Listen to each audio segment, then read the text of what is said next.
where lust for a whole life and nothing but less makes people jump out of a comfortable pond into an unknown ocean. Welcome to that journey between the East and the West. Who says Rolling Stones don't gather moss? Hello everyone, I am Meenu Gupta, your host for the day, and I'm delighted to have you join me every week as amazing people share their incredible and inspiring life stories of straddling continents. Thank you. Before the US invasion, we had this war in Afghanistan. My question was why we are fighting, why we are not solving our conflicts through other means. Because in Afghanistan, one of the things, it's a cultural norm that we need to obey the elders. And our elders have taught us throughout history that the only means to solve conflict is through violence. And that is what we see even today. The people, the first tool they use to solve their conflict is violence. By picking the gun, by hitting others, by harming others. This is not the right way.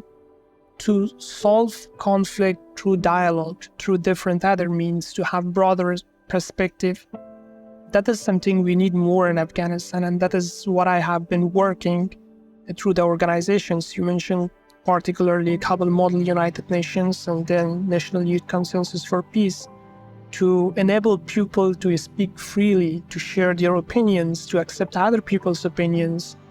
And there is a best way to solve conflicts. It is through dialogue, through understanding. And if we have a broader perspective, we can come to an agreement with others. We can accept the diversity, whether it's about genders, or whether it's about religion, about ethnicity. But if we do not see that bigger picture and perspective, and we do not have that acceptance, we definitely use violence as means to solve our conflicts. And this was something I have been curious about. Why are we doing this? And when the US invaded Afghanistan, the bombing of the US, that was also part of this process. Bombs, killing people, it doesn't solve problem. It just creates more problems. Thank you for sharing in such a nice way. And I totally agree with you. And I have this line as well. Why do we have war? When we are human beings, we have other tools. We are supposed to have an intellect and a mind, which should take us to another level. So I agree with your questioning. Now, then there's another thought. When did you realize that, say, you were born and brought up at the time when there were wars and you had a lot of questions when you were growing up with the bombs and violence around you. Now, when did you realize there's another way to resolve conflict? Not doing it in a violent way, but there is a non-violent way as well. Through my own experience, through my own involvement in different events and gatherings, I saw that the international community is taking their attention away from Afghanistan. And that's really concerning because this would give more way for the current regime to put restrictions and to do human rights violation, which is really concerned for hundreds and thousands and millions of people in Afghanistan, because they're all hope and they are seeing toward what the international community or those who are really committed for the human rights, they believe in the human rights, what they are doing for them. The problem that I foresee, or I see right now, foresee something else, which is about the future. In the present scenario where the world is finding itself right now, Afghanistan, Sudan, we have Israel, Palestine, the Gaza Strip, the genocide going on, Ethiopia. Actually, it's horrendous what is happening in the world. When I say in a collective way, the strange part is in the so-called safe countries where people live without the fear of bombs falling on them. For example, you're in Canada, you wake up, you don't hear bombs falling around you. It's different. So people are unable to see life at the other side. And at times I wonder, how do you feel right now in Canada? So you've lived through the other regime, or let's say when the American military was there, you were there when the Taliban took over. How do you feel in an everyday life, just as a normal human being? What is it like waking up in Canada? Which city are you in? So I live in Hamilton, Ontario, and even in the past 3 years for me, life was, if I had the privilege of being with my family here, but day by day, the situation that we hear from Afghanistan, because we have lived there like my whole life, my family members, and I have my families, my relatives, my colleagues, and the work that we are doing, we cannot like stay calm to see what's happening there. And if I say that, if I don't hear the voices of bombs and anything else while I'm here, but at the same time, I still dreamed of my whole aspiration, my whole motivation that I had when I was in Afghanistan. And the changes is not easy. If I say that, for me, this past 3 years have been really hard in terms of like accepting what has happened, why it's happened, what we have lost, and to build up on everything, to start everything on scratch. It's not easy. Sometimes I feel it might be impossible for many people to accept that they are in a country, even though that they had the opportunities, but they cannot integrate well. And I see this within my family. The world is now acknowledging this more, that Afghan women are not just the silent victims under this famous blue burqa image, which I think became famous during the first Taliban. Although I think it still remains an interesting image of, certainly when it comes to question of Afghan women and even Afghanistan, everything has to be attached to that blue burqa image. I don't have any problem with burqa, that's of course a person's choice to wear it or not, but I think somehow it became political representation, instrumentalized, I think, by the Western media. Maybe there was the need to present the women of Afghanistan through that sort of lens, the victim lens, in order to then justify, in part, when the Americans intervened in Afghanistan, or let's say the international community intervention led by the US forces in Afghanistan, in part, it was justified to liberate the women of Afghanistan. So maybe, I don't know, there was also the need to create this image in the first place. But anyway, so what we see today is the same bravery, the same creativity, the same resilience that say, we know we're going through a very difficult period, but we don't give up.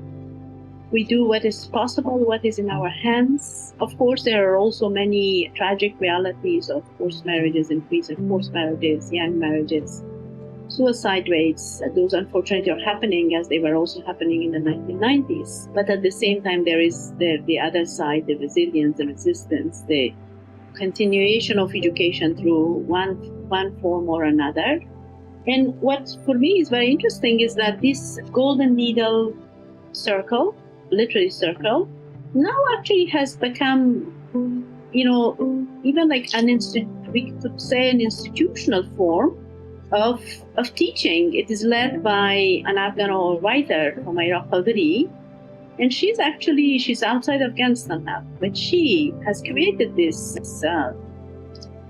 kind of institution, or this, format to teach Afghans inside the country on how to write. Those who are interested in writing skills, and she's teaching that. So that I find it interesting, how that literary circle that was established in the 90s. And one of the people who was going to that literary circle, if I remember correctly, was this Nadia Anjuman, whom you cited, the poet Nadia Anjuman.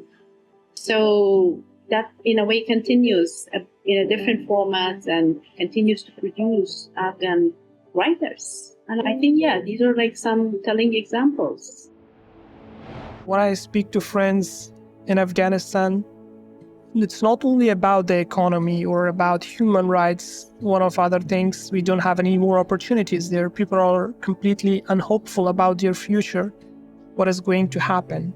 And this humanitarian crisis, what's going on in the country for the Taliban's incapability to lead the country with the humanitarian crisis through climate change, drought, through poverty, all of them has added to the suffering of people. And those people who could contribute, who did contribute to some extent, they're also no longer present in Afghanistan, and we don't have those opportunities that we had 10 years ago. There was a system before, we had a government, but it's no longer there. Nothing is available. Even if some young people who are in Afghanistan, I talk to them when they want to make efforts, they simply cannot do it as they could do it in the past. So that was Afghanistan over the years. Yes, Afghanistan over the years had a lot of changes, as far as I remember, before the US invasion, when I was in Pakistan and then we came towards Afghan province, life was quite different. The perspective we had, though I came from an educated family, my father a surgeon and my mother an OBGYN, but the perspective was very small. Even what I knew about the world was through posters, through some images. I couldn't imagine what the life would have been out of Afghanistan. The perspective was so narrow. We didn't have television. We just had radio. That's how we got to know about the news. It was completely different back then.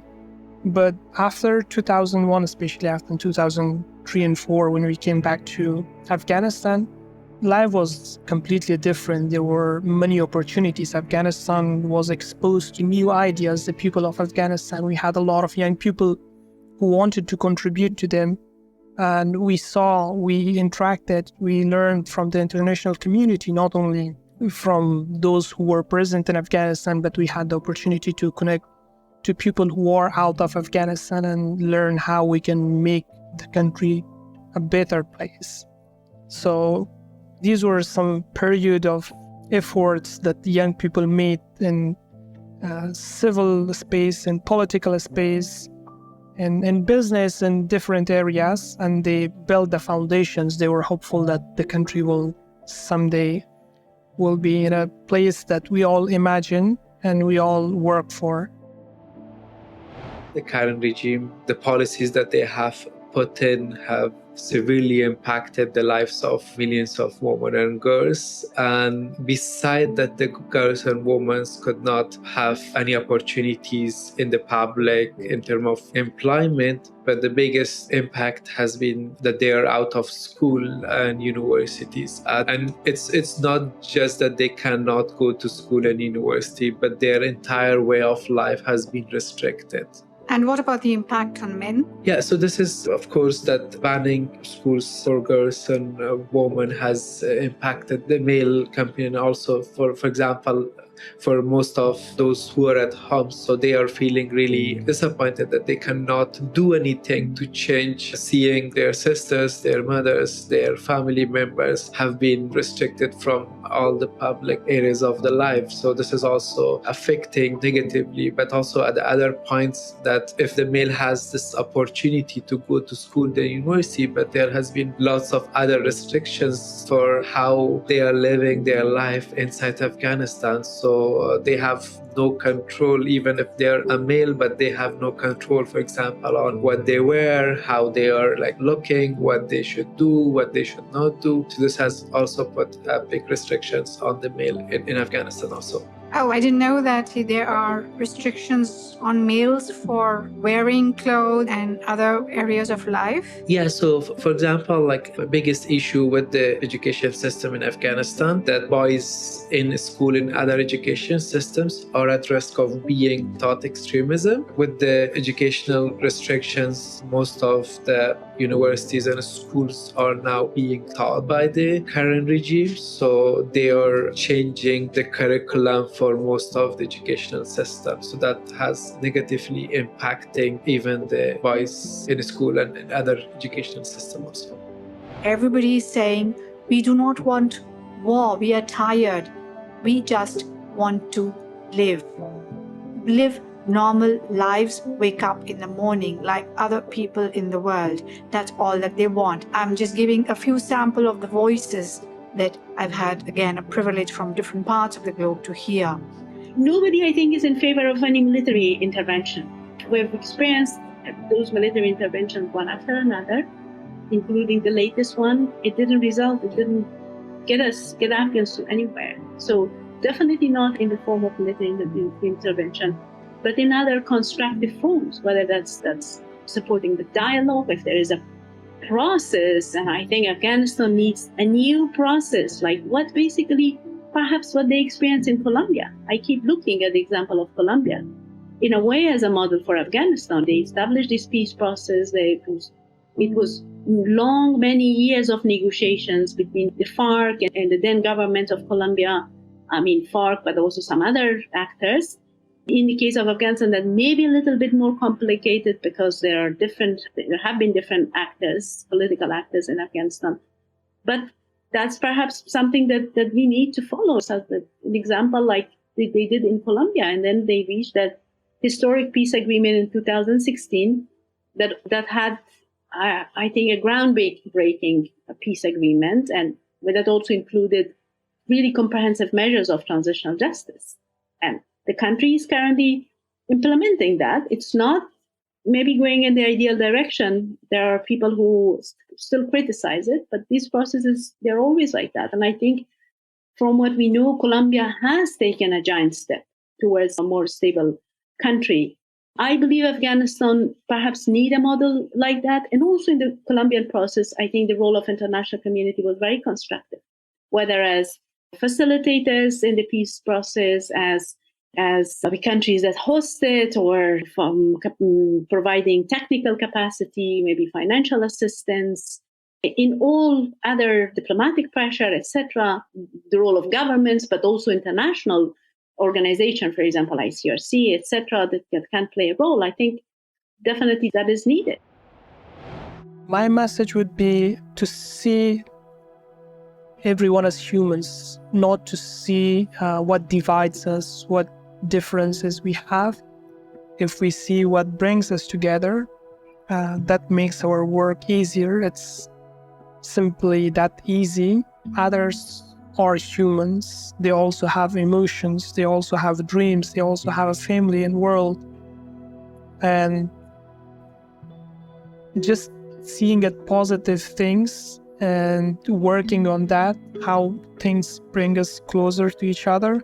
That's my message, because what I have noticed here in these communities as well, people are very much honest, they are hopeful and also happy, and they are thinking about what can connect them at a societal level. If people are from the same country, if they can play the same instrument or they are interested in the same sports, they're focusing on those issues, not about what divides us, what differences we have. And that's something that I mostly notice in the young generation, among young people, and that's very beautiful. And I think we need this more in Afghanistan as well, to see what brings us together. We are all humans, we are all Afghans, we are all Muslims. Why we are looking at small differences we have. These differences makes us more diverse and makes us more beautiful. Even the religion, it just gives positive things, it gives positive messages, for example. And what about your message to the other generation that one sees around? The generation at times where there might be a conflict between one generation, how one generation thinks, and how another generation thinks. What would be your message to them? Well, when it comes to conflicts, we need intergenerational dialogue and understanding. That's the best and the only means, not the only means, the best way to understand each other, not only solve conflicts, but to understand each other's and respect that we do have different experiences and we are coming from different points of view. We have been through different challenges in life, but the older generation, they have something more beautiful. They have experience and they know best how to solve these issues, and they can guide us how to go through challenges or how to use opportunities in life. But in the meantime, the younger generation, they have their own perspective. They have more beautiful, positive, and creative ideas. So just intergenerational dialogue to use their experiences and use the creative and new ways of thinking of the new generation and bring them together for creating opportunities, for solving the problems, especially the conflicts. The demand for justice was very high among Afghans. It's in fact a combination of human rights and humanitarian crisis. Once again, it's the people of Afghanistan that's paying this, heavy price and they're taking this enormous burden, particularly the women of Afghanistan. I think one thing is for people like myself that studies this situation. And indeed, my work has always been research-based and focused on specific issues that I may have a certain point of view and opinion. The other thing is what it is that really the people of Afghanistan want. So I think that is the question we need to ask. That's what we need to listen to, we need to hear. We sometimes hear different voices from Afghanistan.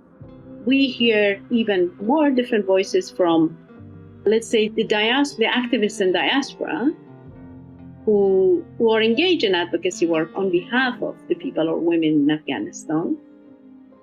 And I think, especially with the latest wave of diaspora, and when I say the latest, I mean some can be as recent as some months or a year, those are perhaps in a way the closest in terms of time or geographical relocation, etc., with regard to the experience of people in Afghanistan. If it is difficult to gain the perspective, although perspective of people from inside Afghanistan, although I don't think so, because in this age of technology, we already know through some other researchers who are outside Afghanistan that they are able to conduct research work, to their studies, etc., to gain the perspective of local population. So I think, like any other issue, including the question of justice, including the question of human rights, including the question of women's rights, including the question of transitional justice, because in general my approach towards all these issues is very much bottom up,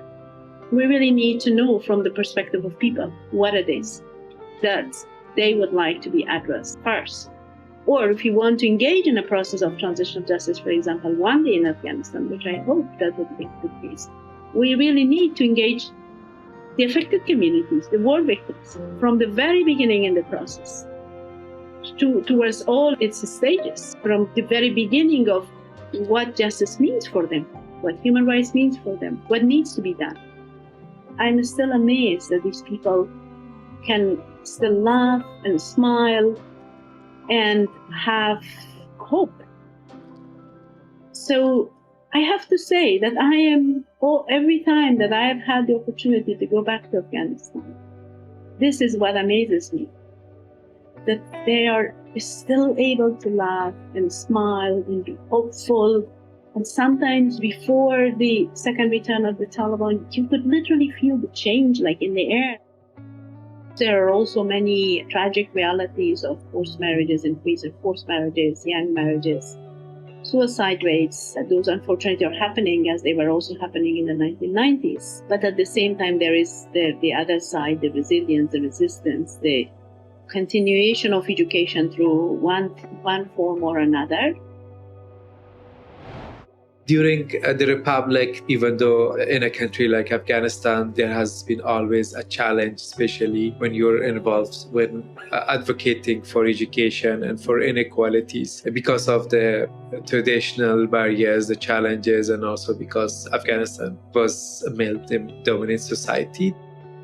People are really tired of war and conflict. They have lost everything in the past 20 years and people are really tired. Their only hope is for peace, even though for some people, when I talk to them, they were really tired of like bomb attacks, conflicts, wars. So they were hoping that one day there will be peace and they will sleep and they will be in their homes and living in a peaceful society. People of Afghanistan are really tired of war and conflict.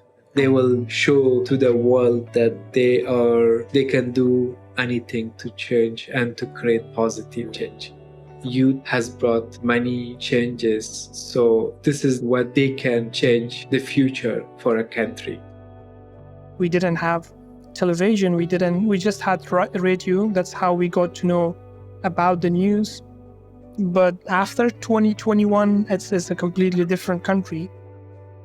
When I left Afghanistan, I came with a backpack. I was thinking not only about my family, but about Afghanistan as well, like how to serve my country in some ways. But the bigger question was, well, everything is gone now and I'm away from the country. What is next for me? What should I do next? We have other tools. We are supposed to have an intellect and a mind, which should take us to another level. Why not us can live in a diverse, inclusive society and community? 70% of Afghans identified themselves or a close family as a victim of war. That's why that document remains so important, because we don't have another one that has gathered the perspective of 6,000 Afghans, as a sample population, on such important issues. The demand for justice was very high among Afghans. It's in fact a combination of human rights and humanitarian crisis. Once again, it's the people of Afghanistan that's paying this, heavy price and are taking this enormous burden, particularly the women of Afghanistan. We really need to engage the affected communities, the war victims, from the very beginning in the process, towards all its stages, from the very beginning of what justice means for them, what human rights means for them, what needs to be done. The few people that I've had the privilege of talking to who are originally from Afghanistan say very clearly the people want to live. I would like to provide an image of a beautiful Afghanistan because it is a beautiful country. Speaking of the natural beauty of the country, I've traveled to some parts of Afghanistan, not all of it, but where I have seen what I have seen with my own eyes, it's really beautiful. And I think part of Afghanistan's beauty also lies in its diversity. So that I find it interesting how that literary circle that was established in the 90s, and one of the people who was going to that literary circle, if I remember correctly, was this Nadia Anjuman, whom you cited, the poet Nadia Anjuman. A country is always a mosaic of many parts, and then there is one part which is picked up by media because it is what they would like to look at more closely, or it is so different from them that it attracts their eyeballs. So differences can either scare or increase curiosity in human beings. We are a whole world in ourselves, so to say. And how our body cells miraculously function together is remarkable. I don't think a human being can, or AI can put that together. Indeed. At our levels. Let us welcome the day when I open the cage, take my head out of this isolation, and sing in a drunken state. I'm not that weak willow that trembles with every wind. I am an Afghan woman, aptly screaming all the while. These lines, translated from Farsi, were written by Nadia Anjuman, a young poet who is no more. You can take a person out of a country, you cannot take the country out of a person. Thank you for listening to the series Between the East and the West. Do subscribe to the channels mentioned on the site in case, of course, you liked what you heard. I am Meenu Gupta, the host of the series, And I'll be looking forward to your comments.